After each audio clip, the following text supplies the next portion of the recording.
नमस्कार दोस्तों, मैं हूं आपका फाइनेंशियल दोस्त। दोस्तों, आज का हमारा ये जो वीडियो रहने वाला है, ये एक Q&A वीडियो रहने वाला है, जिसके अंदर हम आपके द्वारा पूछे गए सवालों के आंसर देने की कोशिश करेंगे। वहीं अगर आपका भी कोई सवाल है तो आप नीचे कमेंट बॉक्स में कमेंट कर सकते हैं। हम इसे अपने नेक्स्ट Q&A वीडियो में शामिल करने की कोशिश करेंगे। दोस्तों, वीडियो शुरू करने से पहले आपसे छोटी सी रिक्वेस्ट है कि अगर आपने हमारा चैनल अभी तक सब्सक्राइब नहीं किया है तो प्लीज़ इसे सब्सक्राइब करें। तो दोस्तों, आज का अपना वीडियो शुरू करते हैं। सत्यम जी द्वारा पूछा गया है कि सर, मैंने पहली अपनी एसआईपी की ईएमआई कटी है, तो क्या मैं उसे विड्रॉ कर सकता हूँ? पहली बात तो यह है, आपकी ईएमआई नहीं है, ये एसआईपी है और आप अपनी एसआईपी को कभी भी विड्रॉ कर सकते हैं। बट अगर आपने इक्विटी फ़ंड के अंदर अपना निवेश कर रखा है और आप उसे 1 साल से पहले विड्रॉ करते हैं तो आपको सबसे पहले तो उसके ऊपर लगने वाला एग्ज़िट लोड पे करना पड़ेगा। साथ ही साथ अगर आपको उसके ऊपर कोई प्रॉफिट हो रहा है तो उसके ऊपर आपको short term capital gain tax भी देना होगा, जो कि आपका 20% का रहने वाला है। प्रतिभा जी द्वारा पूछा गया है कि सर, मुझे अपनी एसआईपी स्टॉप करनी है और अपना पूरा पैसा विड्रॉ करना है, तो इसके लिए क्या उन्हें पहले एसआईपी स्टॉप करनी चाहिए या पैसा विड्रॉ करना चाहिए? तो पहली बात तो ये, अगर आपने किसी भी इक्विटी फ़ंड के अंदर निवेश कर रखा है, बशर्ते वह ईएलएसएस फ़ंड नहीं होना चाहिए, आप अपना पूरा पैसा विड्रॉ कर सकते हैं। पर अगर आप अपनी एसआईपी को पहले स्टॉप करेंगे तो आप अपना पूरा पैसा विड्रॉ करेंगे तो उसके बाद आपका कोई नई एसआईपी डिडक्ट नहीं होगी। बट अगर आप अपनी एसआईपी को स्टॉप नहीं करते और जो आपका पैसा भी करंट में पड़ा हुआ है वो विड्रॉ कर लेंगे तो उसी फ़ंड के अंदर आपका हर महीने एसआईपी कंटिन्यू कटती रहेगी जब तक उसका टर्नियर पूरा कंप्लीट नहीं होता या जब तक आप उसे स्टॉप नहीं कराते। तो इसलिए आपको पहले अपनी एसआईपी को स्टॉप कराना चाहिए और उसके बाद आपको विड्रॉ करना चाहिए। मोहम्मद जी का क्वेश्चन है कि मैंने अपने म्यूचुअल फंड से पैसा विड्रॉ किया है, तो यह कितने टाइम के अंदर हमारे बैंक अकाउंट में आ जाता है? तो यदि आप अपनी विड्रॉल की रिक्वेस्ट देते हैं तो 2 से 3 वर्किंग डे के अंदर यह आपके रजिस्टर्ड बैंक अकाउंट के अंदर आपको रिसीव हो जाता है। अगला क्वेश्चन वरुण जी का है। इनका सवाल है कि इन्होंने 5,000 रुपये की एसआईपी की थी और उसमें से अपना 50% पैसा विड्रॉ कर लिया है, तो क्या इनकी एसआईपी कंटिन्यू रहेगी या स्टॉप हो जाएगी? अगर आपने अपनी 5,000 की एसआईपी की है और उसके अंदर आपने 50% पैसा विड्रॉ भी कर लिया है तो आपकी एसआईपी कंटिन्यू चलती रहेगी जब तक आप इसे एसआईपी की रिक्वेस्ट नहीं देते स्टॉप कराने की, या फिर जब तक आपका टर्न ईयर कंप्लीट नहीं होता आपकी एसआईपी लगातार कटती रहेगी। इसलिए अगर आप अपनी एसआईपी को बंद करवाना चाहते हैं तो आप इसे सबसे पहले एसआईपी स्टॉप की रिक्वेस्ट दे सकते हैं। आप इसे ऑनलाइन और ऑफलाइन दोनों ही तरीके से इसे दे सकते हैं। हमारा अगला सवाल है श्वेता जी का। इनका सवाल है कि सर, हमें अपने म्यूचुअल फंड से विड्रॉल की रिक्वेस्ट देनी है और हम अपना पैसा दूसरे बैंक अकाउंट में चाहते हैं, तो उसके लिए हमें क्या करना होगा? इसके लिए आपको सबसे पहले, आपने जिस भी म्यूचुअल फंड के अंदर अपना निवेश कर रखा है, अगर एक फ़ंड है तो एक फ़ंड के अंदर, और यदि 2-3 फ़ंड है तो उन सभी फ़ंडों के अंदर आपको अपना बैंक अकाउंट चेंज कराना होगा।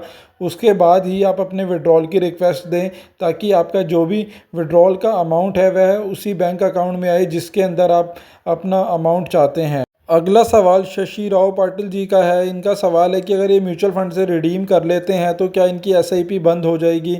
जी नहीं, आपकी एसआईपी बिल्कुल भी बंद नहीं होगी। अगर आप अपने म्यूचुअल फंड से विड्रॉल भी कर लेते हैं, आपकी एसआईपी तभी स्टॉप होगी जब आप इसे एसआईपी स्टॉप की रिक्वेस्ट देंगे या आपका टर्नओवर कंप्लीट हो जाएगा।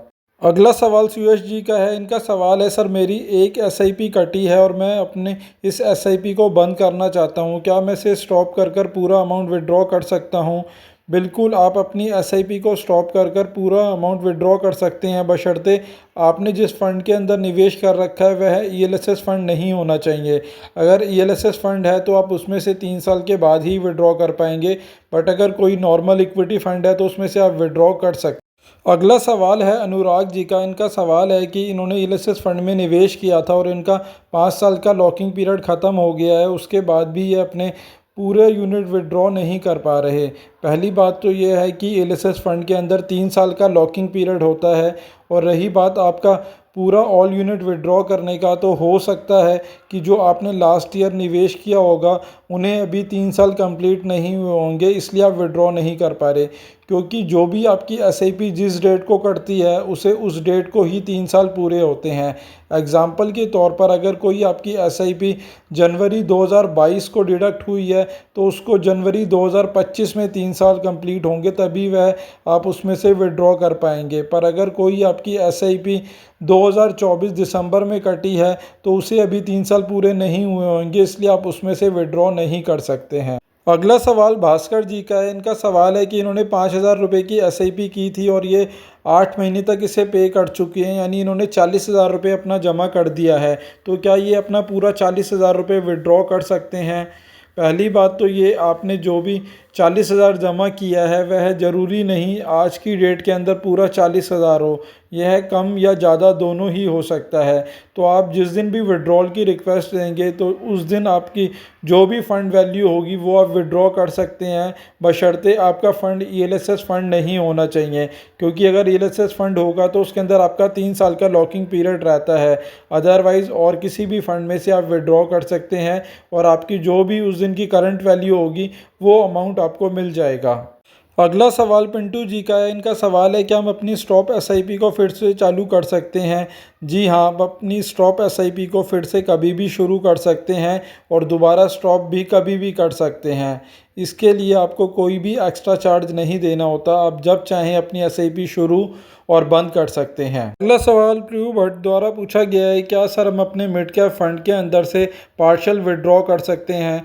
आप अपने किसी भी म्यूचुअल फंड के अंदर से पार्शियल विड्रॉल कर सकते हैं, बशर्ते वह आपका ईएलएसएस फंड नहीं होना चाहिए। क्योंकि ईएलएसएस फंड के अंदर आपका हमेशा 3 साल का लॉकिंग पीरियड रहता है। अदरवाइज़ आप किसी भी नॉर्मल फंड के अंदर से पार्शियल विड्रॉ कर सकते हैं, बट उसके ऊपर आपको एग्ज़िट लोड देना होगा, जो कि अलग अलग फ़ंडों का अलग अलग रहता है। किसी का 1 महीने होता है तो किसी का 1 साल होता है। साथ ही साथ आपको उसके ऊपर जो प्रॉफिट होगा उसके ऊपर आपको टैक्स भी पे करना होगा, जो कि शॉर्ट टर्म कैपिटल गेन भी हो सकता है और लॉन्ग टर्म कैपिटल गेन भी हो सकता है। अगला सवाल लाला चौधरी द्वारा पूछा गया है। इन्होंने पूछा है कि इन्होंने एक्सिस कंजम्पशन फ़ंड के अंदर अपना निवेश किया था 3 नवंबर 2024 को, तो क्या अगर ये विड्रॉ करते हैं तो उसके ऊपर इनको टैक्स पे करना होगा? जी हाँ, यदि आप इसके अंदर से विड्रॉ करते हैं, क्योंकि ये इक्विटी कैटेगरी का फ़ंड है, तो उसके ऊपर आपको इक्विटी वाला टैक्सेशन लगेगा। यानी आप अगर अपने पैसे को 1 साल से पहले विड्रॉ करेंगे तो उसके ऊपर आपको short term capital gain tax देना होगा।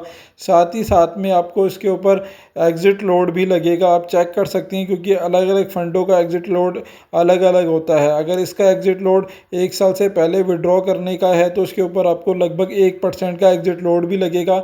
साथ ही साथ short term capital gain tax भी आपको पे करना होगा।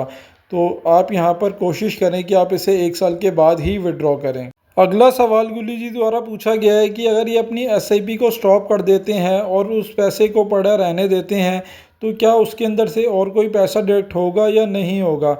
अगर आप अपनी एसआईपी स्टॉप कर देते हैं और उसे पैसे को छोड़ देते हैं तो आप जब भी कभी उसे विड्रॉ करेंगे तो उसके अंदर आपको उस दिन की जो फ़ंड वैल्यू होगी उसके अकॉर्डिंग आपको पैसा मिलेगा। यह कम भी हो सकती है और ज़्यादा भी हो सकती है, क्योंकि मार्केट के अंदर रोज डेली अप डाउन आता रहता है। तो आप जब भी विड्रॉ करेंगे तो आपकी उस दिन की करंट वैल्यू मिलेगी, वो आपकी कम भी हो सकती है और ज़्यादा भी हो सकती है। इस बात को ध्यान में रखें हमेशा।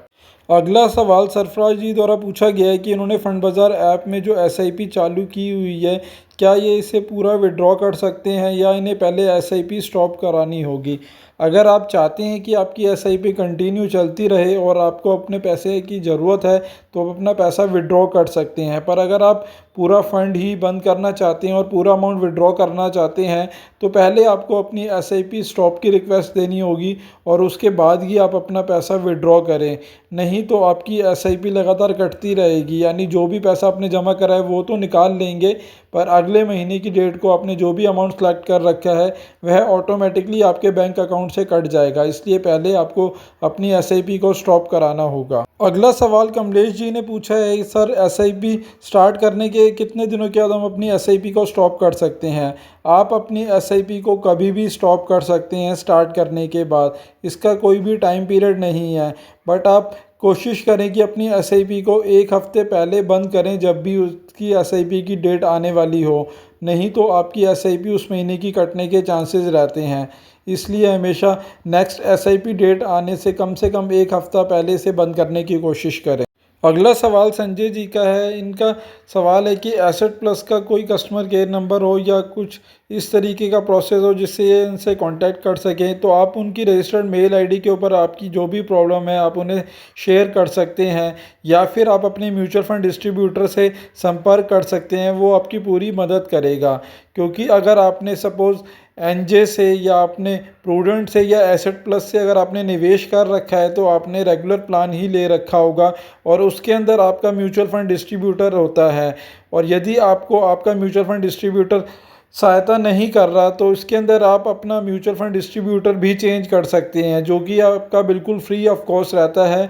इस प्रोसेस को करने के बाद आप किसी ऐसे डिस्ट्रीब्यूटर का चुनाव कर सकते हैं जो आपकी मदद कर सके। और इस प्रोसेस को करने के लिए केवल आपको एक फॉर्म के ऊपर साइन कर कर उसे उस एएमसी में सबमिट कराना होता है। नहीं तो यह काम आपका डिस्ट्रीब्यूटर ही खुद कर देगा और उसके बाद आपको जो भी मदद चाहिए होगी वो सारी सहायता आपका डिस्ट्रीब्यूटर कर सकेगा।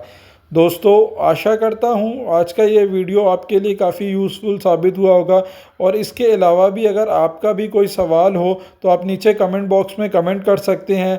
हम कोशिश करेंगे इसे नेक्स्ट वीडियो के अंदर इसे लेने की और आपके सवालों का आंसर करने की कोशिश करेंगे। दोस्तों, आशा करता हूँ मेरे द्वारा दी गई जानकारी आपके लिए उपयोगी सिद्ध होगी। और यदि आपको वीडियो अच्छा लगा हो तो प्लीज़ इसे लाइक शेयर करें, और चैनल अभी तक आपने सब्सक्राइब नहीं किया है तो प्लीज़ इसे सब्सक्राइब करें। धन्यवाद दोस्तों।